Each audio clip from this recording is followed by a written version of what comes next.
गौतम बुद्ध और सत्य की खोज मानव इतिहास की सबसे गहरी और प्रेरणादायक यात्राओं में से एक है।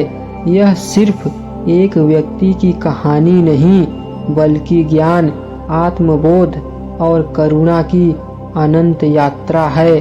गौतम बुद्ध का जन्म लुम्बिनी में राजकुमार सिद्धार्थ के रूप में हुआ था। पिता राजा शुद्धोधन चाहते थे कि वे कभी दुख न देखें, इसलिए उन्हें विलासिता से भरे महल में रखा गया। लेकिन एक दिन सिद्धार्थ ने महल से बाहर निकलकर 4 दृश्य देखे। एक बूढ़ा व्यक्ति, एक बीमार व्यक्ति, एक मृत शरीर और एक सन्यासी। इन 4 दृश्यों ने उनके भीतर गहरा प्रश्न जगाया, यदि जीवन में सबको बूढ़ापा, बीमारी और मृत्यु झेलनी ही है तो इसका अर्थ क्या है। यही क्षण उनकी सत्य की खोज की शुरुआत थी। 29 वर्ष की आयु में सिद्धार्थ ने पत्नी यशोधरा और पुत्र राहुल को छोड़ दिया। उन्होंने संसार का त्याग कर दिया और सत्य की खोज में निकल पड़े। पहले उन्होंने अनेक गुरुओं से शिक्षा ली, कठिन तपस्या की, कई दिनों तक बिना भोजन, बिना नींद, परंतु उन्हें ज्ञान नहीं मिला।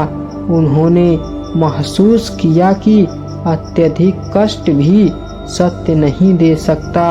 एक दिन उन्होंने सोचा कि न तो अत्यधिक भोग में सत्य है, न अत्यधिक त्याग में, बल्कि मध्यम मार्ग में ही सच्चा संतुलन है। वे बोध गया विहार और एक पीपल के पेड़ के नीचे गहन ध्यान में बैठे। कई दिनों तक ध्यान के बाद पूर्णिमा की रात को उन्हें ज्ञान प्राप्त हुआ। वही सिद्धार्थ अब बुद्ध अर्थात जागृत पुरुष कहलाए। बुद्ध ने जो पाया उसे 4 आर्य सत्य में बताया। दुख है, दुख का कारण इच्छा है, दुख का अंत संभव है, दुख से मुक्ति का मार्ग है।